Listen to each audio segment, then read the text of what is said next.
Good morning, everybody. Happy Friday. We have an amazing show for everybody today. Kind of a stunning show, Krystal. What do we have today? Yeah, absolutely stunning news this morning. We'll get to that in just a second. We've got David Sirota on. He's going to talk about Supreme Court nomination, Amy Coney Barrett, and what's really at stake. We also have a reporter from the battleground state of Arizona to see if the Democrats could flip that blue this year. We got the panel in the House to weigh in on all the political news of the week. But we are starting with what is a major bombshell in the truest sense of the word. Both President Trump and the First Lady, Melania Trump, testing positive for coronavirus. Yeah, that's right, Krystal. So we found that out very late last night, around 1 in the morning. President tweeting that him and the First Lady have contracted coronavirus. Lots of speculation that was happening in D.C. last night. Late last night, Jennifer Jacobs over at Bloomberg broke the news that Hope Hicks had been diagnosed with coronavirus. Let's throw that up there on the screen. Now, according to reporting here, the White House kind of wanted to keep this not a secret, but they didn't necessarily want it to. They didn't want it to get out in public because we were gonna. Maybe it's a secret, but like. They didn't exactly want scrutiny on this because Hope Hicks had been traveling on Air Force One, close contact with the president, one of the president's closest aides, who was flying in several different events. Now, afterwards, there's some speculation on the timeline here. The White House, Hope Hicks and Trump had interacted, obviously very closely. Yeah. Remember, too, that yesterday, the president was not idle. He did a rally. I think he was in Duluth, Minnesota. And he also had a fundraiser in New Jersey last night. So the president's been all over the place. A lot of people around the president have been wearing masks. So you're talking about the entire senior leadership here. We have learned this morning from the vice president's press secretary that he has tested negative for coronavirus. Let's hope things stay that way. The current timeline is very interesting. I mean, remember, the president gets tested all the time. Right. So he seems to have contracted it sometime after the presidential debate, given what we know. But, I mean, in terms of the ramifications, my mind immediately goes to the debate is 13 days away. Mandatory quarantine is generally 10 to 14 days. Is he going to make it? Are we going to be subjected to a hellish debate? 32 days until Election Day. So that means 14 critical campaigning days where you don't get to fundraise and you don't get to campaign. Then my mind goes to, he's the president. He's an old man. I mean, he's like 73 years old. And, his doctors say he's in good health. God bless him. I hope so. But yeah.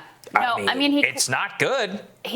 Look, we shouldn't overstate it. Yeah. And there's no reason to, freak people out. The odds are very good that he'll recover. Most people do, even most people at his age. But he is old. Yeah. He's overweight. He has some heart issues. He has a number of pre-existing conditions that do increase the risk to him. And so, you look at this. I mean, not only, everybody here wishes the president and the first lady well.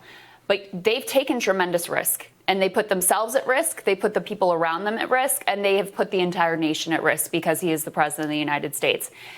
Almost all of the top levels of our government have been in that White House this week. I mean, on the Republican side of the aisle in particular, congressional leaders have been there. The vice president has been there. Amy Coney Barrett. Amy Coney Barrett was there. I mean, we're very glad to hear that the vice president has tested negative this morning, and hopefully that trend continues. But the moment that we saw that Hope Hicks had tested positive, everyone became very uncomfortable and very skeptical because they do work in such close proximity. What the reporting says is that she began to feel some symptoms during that Minnesota rally, sort of tried to quarantine herself on Air Force One on the way back, exited out of the back of the plane. Everybody else exited out of the front of the plane. But clearly those precautions not enough to stop the spread. And so country that's already very much on edge, sent to a deeper place of instability here. And of course, Vice President Biden reporting as he will get tested this morning as well.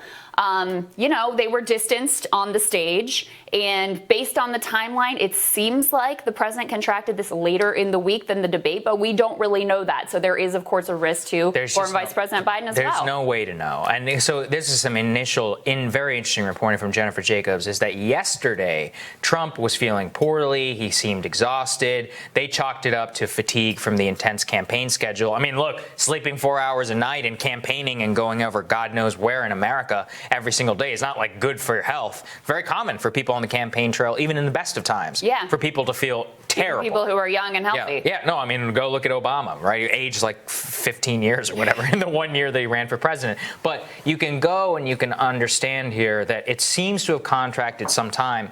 Like I said, the ramifications for this scale so many different dimensions. We simply have no idea. Reporting indicates the president not feeling well. So already he's experiencing symptoms. That generally means not asymptomatic at the best case, right? Yeah. Same thing with the first lady. We not entirely know. Just learned this morning, Secretary Pompeo, who's in the line of succession, has tested negative, so that's good. But also remember this, Nancy Pelosi is a very old woman as well. She's third, right? So it's like you got the vice president here. We currently is tested negative. Hopefully it stays that way.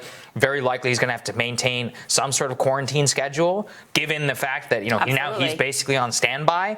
Remember, Boris Johnson, who is a younger man, was in intensive care for several days. No, he said, quote, National Health Service saved my life. Yeah. I mean, that's the ramifications of what we're dealing with here. Right. And that was massive global implications. Yeah. And when you're talking about the president of the United States, you really can't even wrap your head around it. We do have a note from the president's doctor. It doesn't say a whole heck of a lot. It says the president and first lady are both well at this time, whatever that means, and they plan to remain at home within the White House during their convalescence. And I would just say, look, if you're a private person, you're entitled to your own, privacy regarding your health. If you're the president of the United States, the American people deserve transparency about what's really going on in the state of your condition. They don't need minute-by-minute updates, but we need more than just general vague statements that he's still alive. Great, thank you very much. Because, again, we are a nation on the brink in all of these different ways, and people deserve to have transparency around exactly what is going on right now. We know that they tried to hide the Hope Hicks diagnosis. That's a bad sign to start with. Very bad. And we deserve to have up-to-date information about the president's health condition at this point. Yeah, and so Dr. Sanjay Gupta of CNN reacted to this late last night on television. Let's take a listen to what he said. No, it is very unsettling. It is stunning, and I also have to say it's not surprising for a couple of reasons. One is, this is a very contagious virus, okay, and the virus doesn't care. The virus doesn't care who you are, doesn't care where you are. It just likes to jump from host to host. But it's also not surprising because it's still stunning to me, I'm sure to Lena as well, that in the highest office in the land, physically, I'm talking about the West Wing, the Oval Office, that there weren't some of the basic precautions being taken place. And Saagar, you've been, we've both been inside the White House. You've spent more time there than I have. And the West Wing is very cramped quarters. A lot of people don't know this. The West Wing is a dump. It doesn't have particularly nice ventilation. Hasn't been renovated really all that much since like the Reagan era. It's incredibly small. The press quarters, I mean, you are shoulder to shoulder with people. You should go back and look at some of the photos from the press briefing room. Remember, the president goes into that briefing room. Generally, everybody is tested there. It's a very small place. The hallways, the offices that we're talking about here, outside of the Oval Office, most of the offices in the West Wing are tiny. And so you have people working in incredibly small corridors, literally brushing shoulders constantly.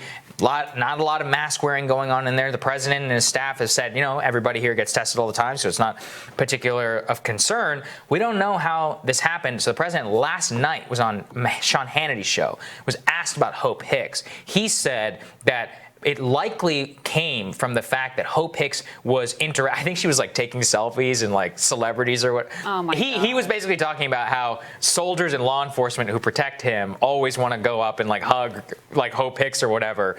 And so he thinks that that's how it jumped. That's what he said last night. But it is true. I mean, this is what a lot of people said. You maintain a robust travel schedule like the president has, it's probably going to happen. He's been unbelievably cavalier about all of this. I mean, they really rolled the dice. And so nobody is going to be shocked, I think, to learn this diagnosis, even as, of course, we all wish for the best for the president here.